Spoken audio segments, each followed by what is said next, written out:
2023년 12월 31일 주일 매일 성경입니다. 오늘 본문은 시편 99편 1절에서 9절까지입니다. 말씀의 제목은 심판하시되 용서하시는 하나님을 찬양하라입니다.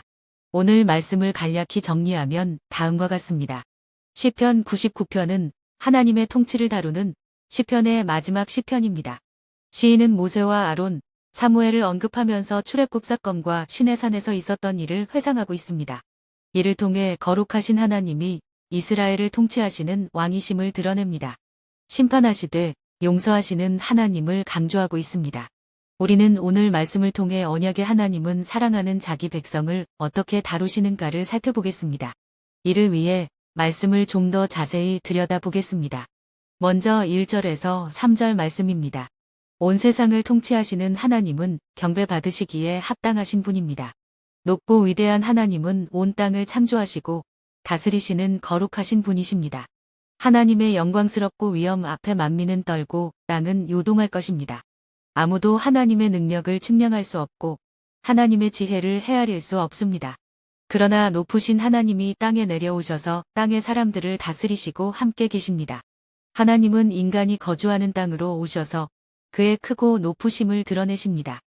시온은 하나님의 임재하시는 거룩한 산이며 하나님의 능력을 나타내는 장소입니다. 시인은 크고 두려운 하나님을 찬양하라고 초대하고 있습니다. 다음은 4절에서 5절 말씀입니다. 하나님의 거룩한 통치는 정의와 공의를 따라 이루어집니다. 하나님은 공의와 공평으로 자신의 백성을 다스리시는 분이십니다.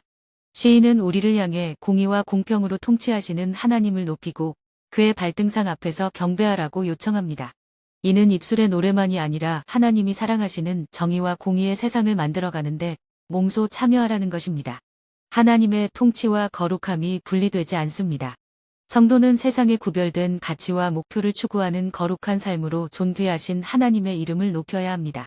마지막으로 6절에서 9절 말씀입니다. 하나님은 은혜를 저버린 자들을 징계하시고 용서하셨습니다. 거룩하신 하나님은 성전이 있기 전에는 아론과 모세, 사무엘을 통해 하나님의 통치를 실현하셨습니다. 하나님은 인자와 성실로 이스라엘을 인도하셨지만 그들은 하나님의 뜻에 거역했습니다. 하나님은 불순종한 그들을 징계하셨습니다. 그들은 광야에서 넘어졌고 가나안에서 쫓겨났습니다.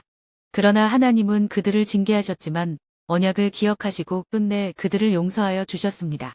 신실하신 거룩하신 하나님을 높이고 예배해야 합니다.